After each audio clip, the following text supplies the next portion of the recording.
previously on Cascading Leadership.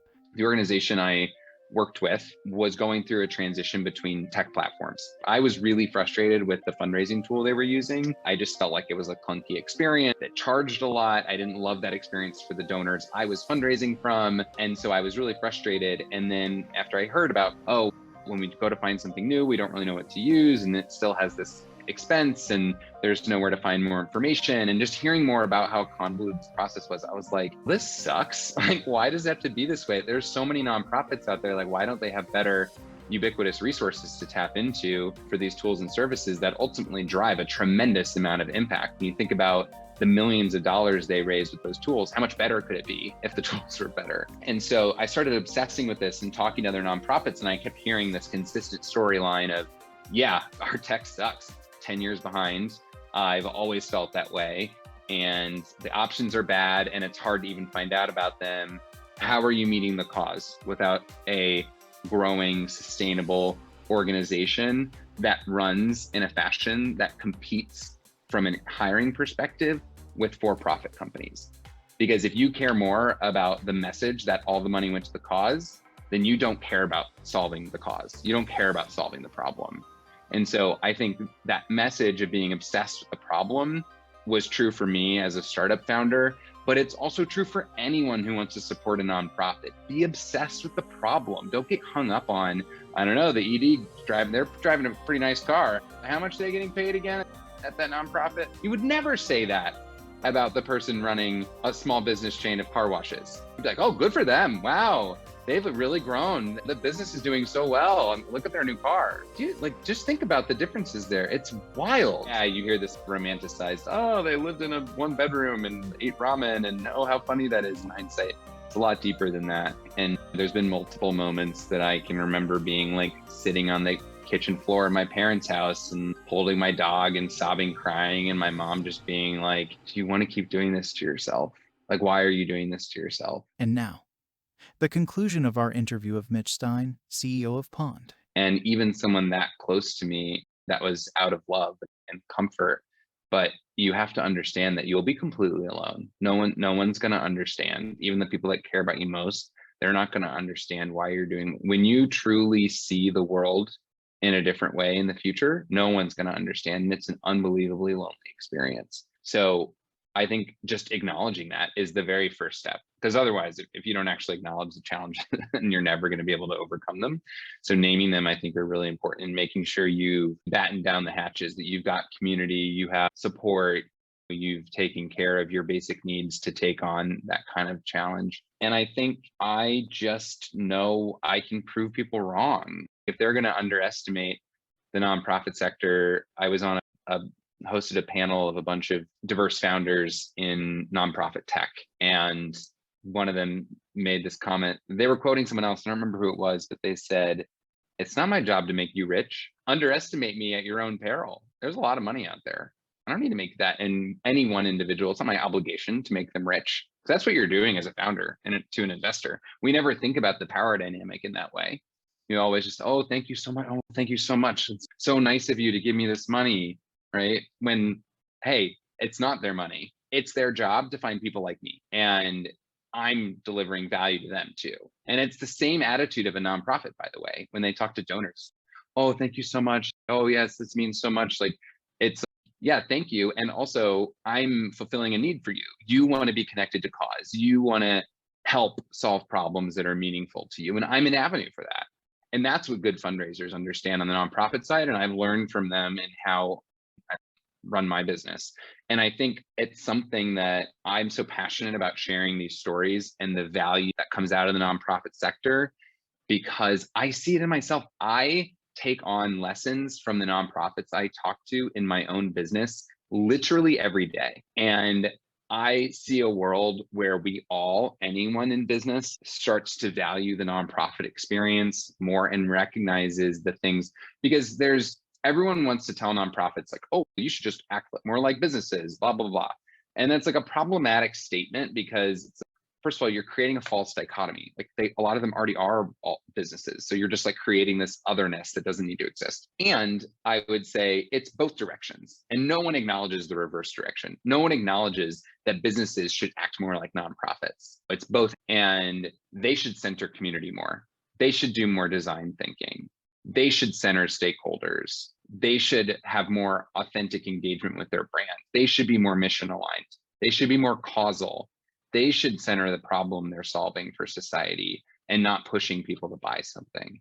Because the brands that do that well and mirror good nonprofits succeed. When you describe it that way, the first thing that jumped into my mind was the sustainability, corporate social responsibility and sustainability. And so I think that kind of correlates right to what you're saying in terms of the corporate sector taking on more of that persona of an NPO. And just recognizing the value. How many corporate boards have a nonprofit executive on their board? I don't know what the stat is. I don't know that I've ever actually seen it. I'm sure they exist somewhere. I think like the Ford Foundation president is probably on a corporate board, but it's so limited. And I think that'd be an amazing thing for public companies to have a nonprofit executive on their board. How do you think that helps them? Nonprofits have so much value to bring to the corporate setting in their experiences and the value that they hold in their organizations. I listed off a bunch of examples earlier, but helping companies center communities, understand outcomes,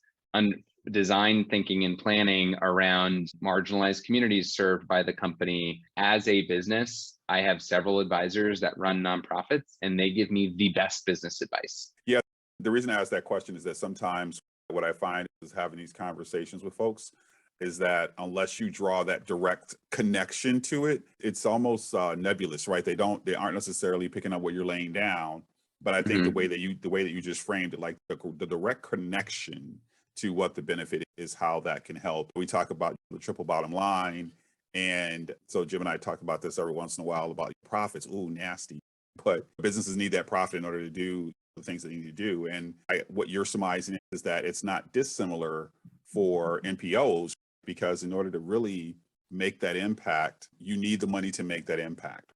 And one question that I did have from something you mentioned earlier is that when you think about like how there's this maligned perception of NPOs, one, why do you think that is? I would say the two biggest contributors, one is just the history of what nonprofits were born out of, and two is the media impact. Nonprofits that we know today, a lot of them were born out of government shrinkage in the social sector and expansion in things like defense in the 80s. And so a lot of nonprofit organizations were formed and grew and started a real culture around nonprofits at that time when services stopped being offered at the government level and individual funding and private funding was expected to fill the gap. And then that has continued ever since. And I think the vast majority of nonprofit leaders, even today, are white women over the age of 50. And for a lot of them, it was a career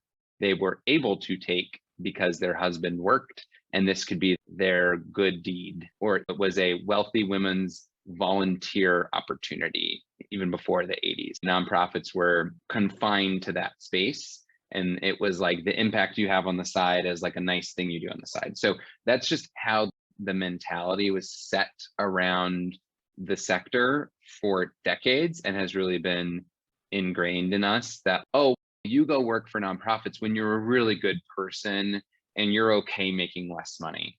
And in a society where we exclusively define success, by the way, in terms of how much money you earned, that's just an American cultural fact. Of course, we will value that job. It's a free market. If that job does not pay more and you like keep people around with guilt, and which I find is that low paying wages is all about power. All those funders could be donating more money to pay people better, but that would be more overhead. So I think that structure is like self-perpetuating, and it's really hard to get out of, where that's just, oh, it's a lower paying job. Not as talented people go work there, because otherwise, if they were talented, they'd take a higher paying job. So I think that is shifting a lot as we find the fluid nature between what is for profit, what is nonprofit, like why do we make these distinctions? Is there middle ground? Can we all act more similarly to one another? So I hope that shifts. On the second point around the quote unquote scandals, I think if you actually dig under the surface, there's a book called Uncharitable by a guy named Dan Plott, and he had a TED Talk about 10 years ago that went super viral. It was one of the most viewed TED Talks ever about why the way we think about charity is wrong. It's still so relevant today. I actually just last night got to go to a screening of a documentary made around him and a lot of the nonprofits that he's worked with over the years, and got to actually meet him and talk to him, see the new movie that's coming out. And a big thing they address are how people that innovate in the nonprofit space get regularly taken down by the media. Dan himself got accused of getting paid too much for running a breast cancer walk that raised 3 times as much as it ever had before. And it got turned into this narrative of like embezzlement when that was the headline. An accusation was the headline. It was proved that nothing ever happened. And yet people like you and I remember the headline of, oh yeah, a lot of people in nonprofits are just trying to make money off them. And that's happened over and over again. The founder of the Wounded Warrior Project, for example, always emphasized investment in fundraising and awareness building. And they were raising over $400 million a year. They had grown the pie so much for veteran nonprofits, and were taking in 40% of those dollars and having an unbelievable amount of impact, even though their investment in fundraising was a higher percentage than others. It ignores the overall scale. And so this story came out that the CEO was spending too much on overhead, and it became this scandal. They never found anything that was proving of maldoing, and yet he was summarily fired by the board, and their revenue collapsed over 60%. It has come nowhere near to recovering. And you know what that ultimately meant? Over $200 million was lost for veteran services. It didn't have to do with the Wounded Warrior Project versus other organizations. It's just people would lose trust in those moments. Some writer from the New York Times got paid for that report and moved on to the next thing. And they're ruining people's lives and a broader national perception of these organizations by all on a false narrative. I know that LB is going to have something to say on this, but it's really interesting that you draw that out, Mitch. And the whole idea of these false narratives that get formed, and our attention spans are so short anyways that we don't follow those things through. But we've seen that journalistic trend go through any number of topics, but especially when we look at police citizen encounters, and specifically police versus darker citizen encounters. And before anything is out, there's a narrative that comes out that so-and-so deserved to get shot or deserved to be summarily executed or whatever. And we don't really take the time to really take a look at what the core principles are. You know, it's a really interesting parallel between how not-for-profits are portrayed, and also in certain instances, how citizen authority interactions are portrayed as well. I didn't draw the connection until you mentioned it, but it's as soon as you get a whiff of something that's scandalous, the press is off to the races about defining it one particular way. And then by the time it fizzles out, the facts are completely different than what the narrative was. And the people we listen to on these things all have their own agenda, and that doesn't come across either. And so people grab on to scandals and headlines when it serves their own agenda, and they don't want to deal with the core problem at hand. Literally today, it's just believable, this catastrophic school shooting happening yesterday. And there's conservative leaders tweeting about the fact that they saw a picture of the shooter, quote unquote, cross-dressing, which first of all isn't true, like just completely fabricated from some random Reddit that has now been picked up as news. And so clearly had a mental disorder. So in this one tweet, they're expressing an unbelievable amount of transphobia, just completely false information. And they're doing that all to distract from the fundamental issue, which is gun control, that just no one wants to actually talk about.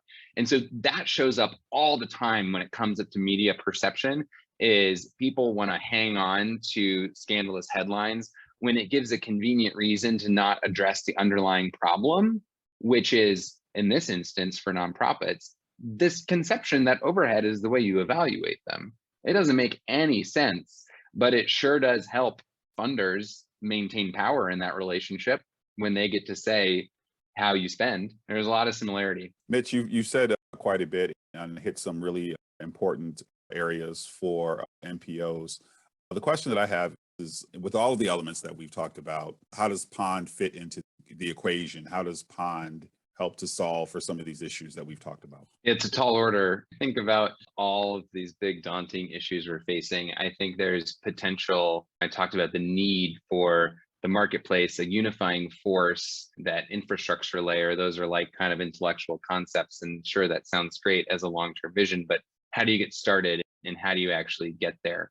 And so that's where I think it's important to build a model that shows economic viability so that it can be continued to invest in and scaled to meet these broader needs for the sector. So where we started is creating a marketplace between people that work at nonprofits and the vendors that they utilize, the tools and services that they utilize their organization, meaning when you go to Angie's List, you list a project for a handyman to hang your TV. They walk you through a few questions that you need to answer, and then you get to evaluate some potential vendors, men or women, who could fulfill that need. And so we have a similar feature within the marketplace where nonprofits can post their needs, answer a few questions about it, and then through the platform in their inbox, get inbounds from vendors that solve those problems, be it with a software solution, a particular kind of consulting or service.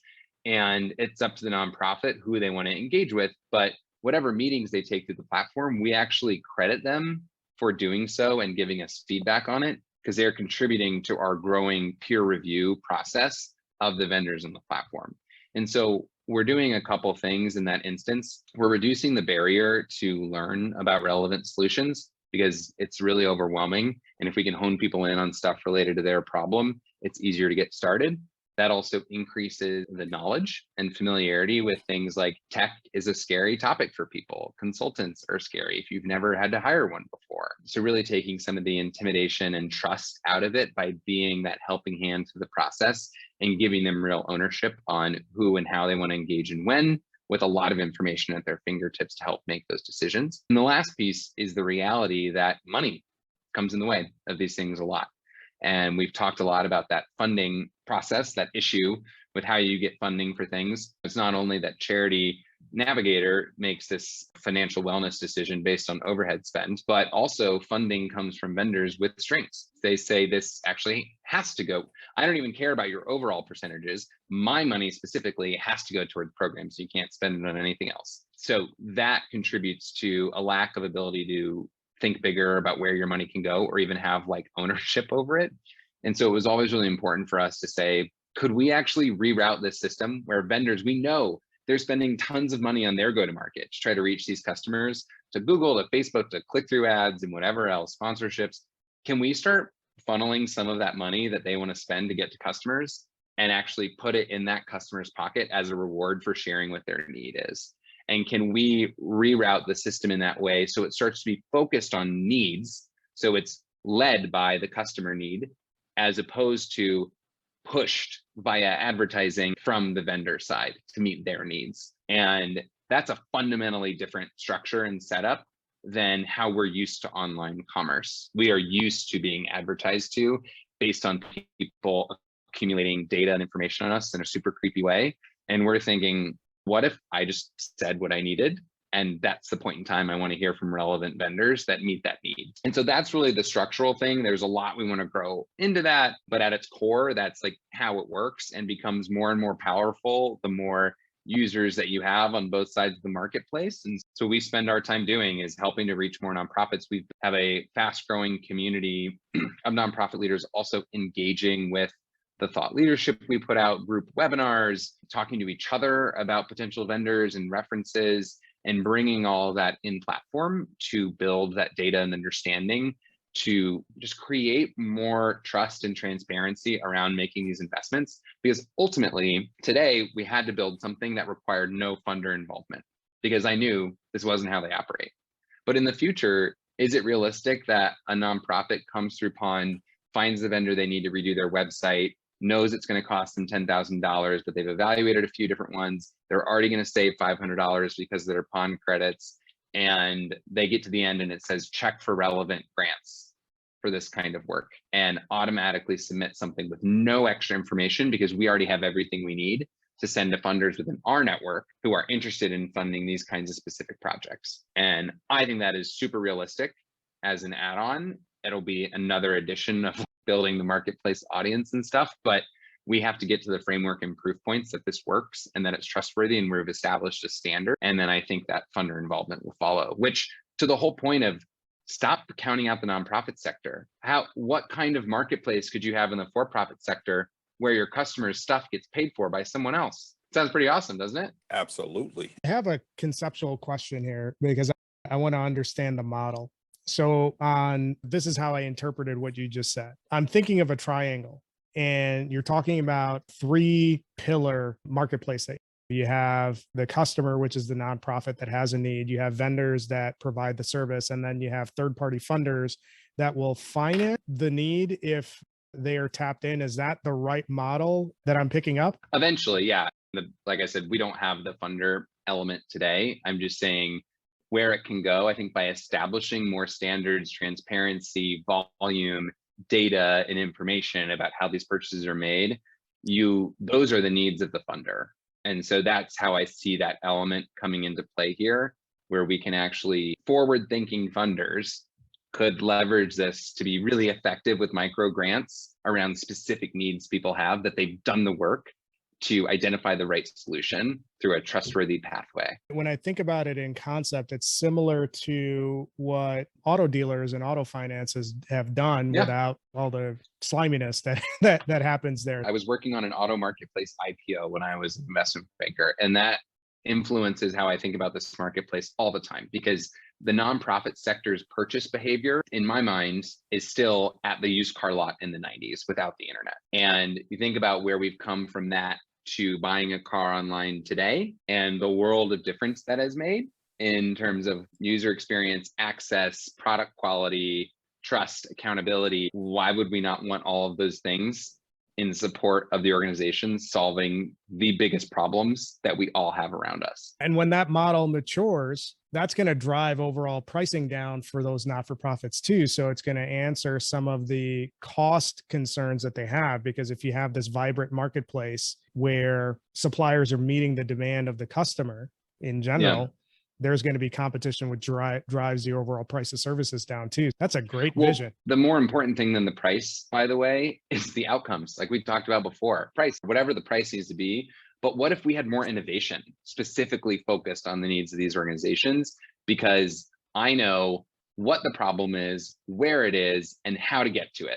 If I'm investing in companies solving those problems, that sounds pretty darn good. And today it's the exact opposite. It's really hard to justify what the problem is. It's really hard to establish a go-to-market in the sector.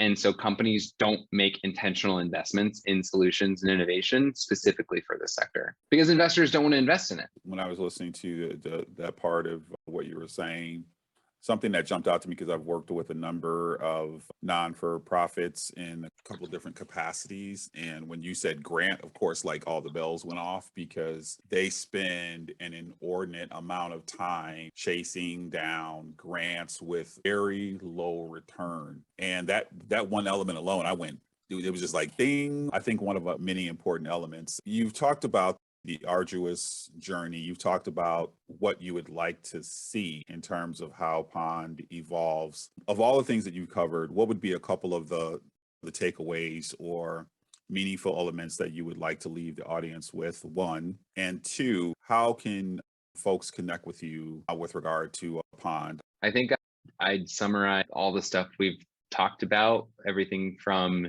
following what brings you joy and being obsessed with the problem and focusing that through a lens of how you can have a positive impact on the world. Two things that I say to myself almost every day: keep going and you'll think of something. I appreciate that.